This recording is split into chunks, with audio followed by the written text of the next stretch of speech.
The flowers in this dreamy garden in Northamptonshire are a feast for the eyes, but its owners, Tracy and Rick Matheson, have had trouble creating the perfect spot to view them.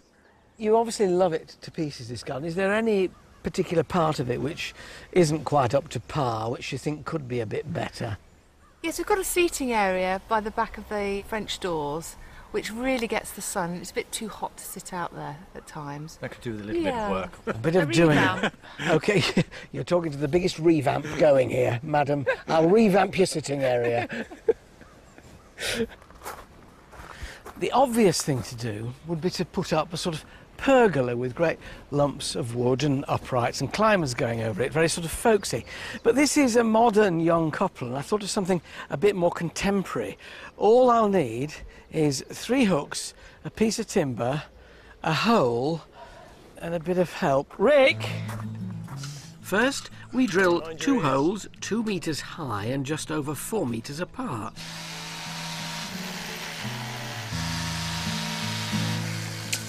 You there? OK. And fix an anchor hook in each hole. So that just tightens up the inside and pulls it taut to the brick. It's an expansion anchor. So if you do it too tight, you'll break the brick. It'll pop the brick out, yeah, so you don't want to do that.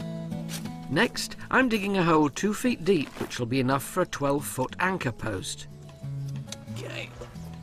Cool. All right. Ready? Right. I'm using old paving slabs to get it level. Spot on.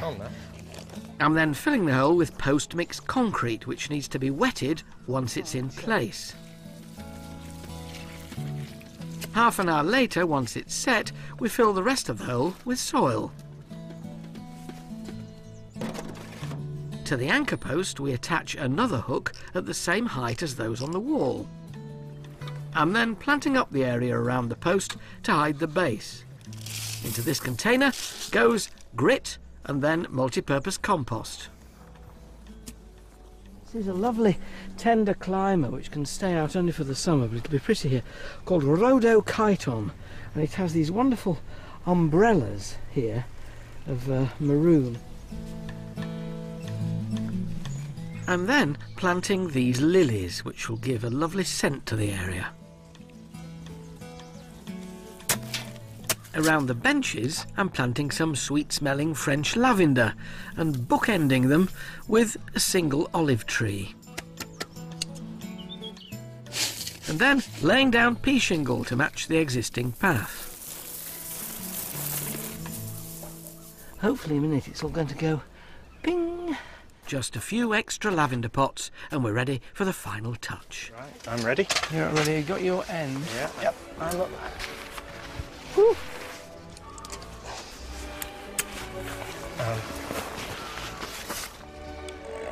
There we are. Whew. In just over an hour and a half, Rick and I have turned a bare seating area into a stylish shaded spot. This simple sail looks great against the exposed brickwork, and the lilies and rhodochyton help disguise the tall anchor post. The scented lavender adds to the sensory experience. What do you think she'll think? I think she'll love it. It's fantastic. Well, we'll find out in a moment.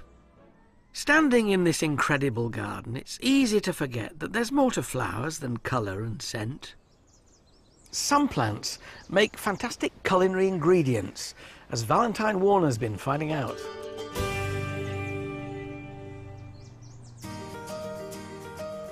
The British love their flowers, and rightly so. They look beautiful in the garden.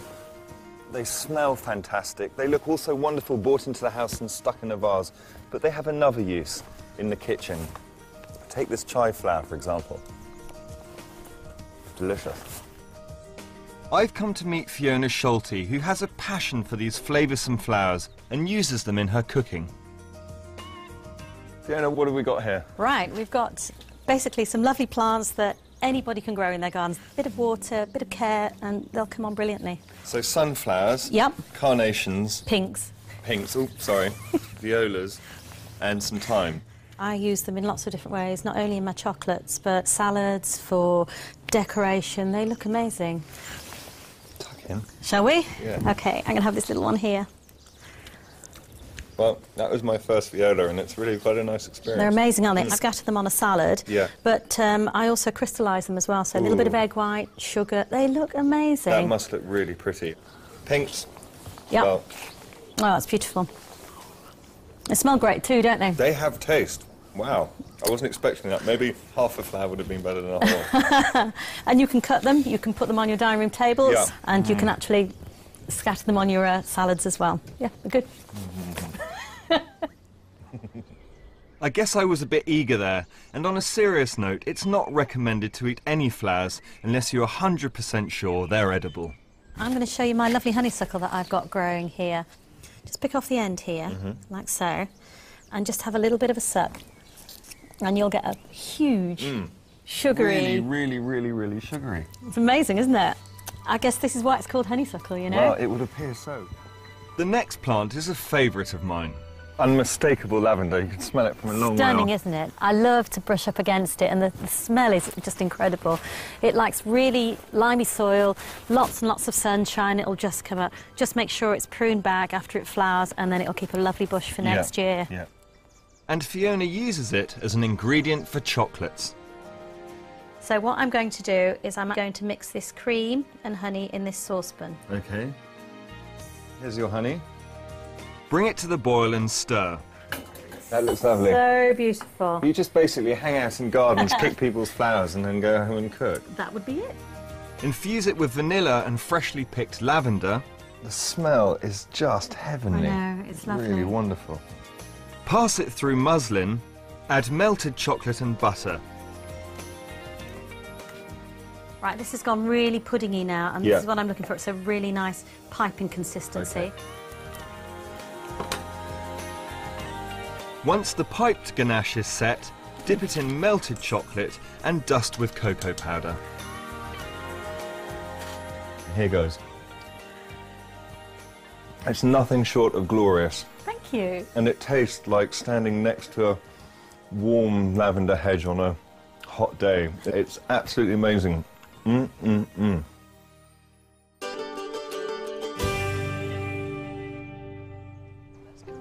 Back here in Oundle, it's time for Rick and me to reveal our masterpiece to Tracy. What was an exposed bench is now the perfect spot for her to view her flowers. Wow, it's amazing! Love it! It's only a bit of cloth, man. Yes, it's just so good to sit underneath. It's just an L shape of seat. Suddenly with this over the top, it becomes It makes such a difference. outdoor room in a It's way. lovely. Well, I'll send him a bill a bit later then if you're happy. That's all right. I'll settle for a cup of tea. Thank you so much for having us. Oh, thank you for coming. You've been great company. It's been a pleasure. Well, you've been no bother. And it's been nice to work with somebody who likes the same sort of flowers as I do. Oh, thank you. This garden, above everything else, celebrates the power of the flower. So if you've been inspired to create your own flower garden, here are some ways to get the look.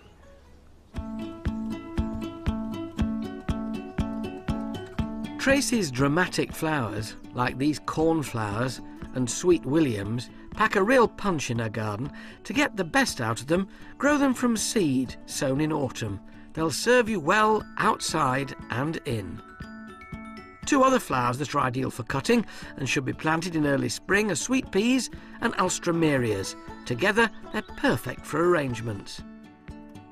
Tracy loves to show off her flowers indoors, but if you have a modern interior, this stylish vase will work wonders. But at that price, make sure you don't knock it over. If you're after a more rustic look, this milk jug will do the job at a fraction of the price. And last but not least, this elegant sail creates the perfect spot to enjoy your flowers. If you don't want to drill into your walls, this simple parasol is a stylish alternative that's perfect for small spaces. But if you want a real talking point at your next cocktail party, then this designer shade is the height of luxury. For more information on tips and products in the show, go to itv.com/loveyourgarden.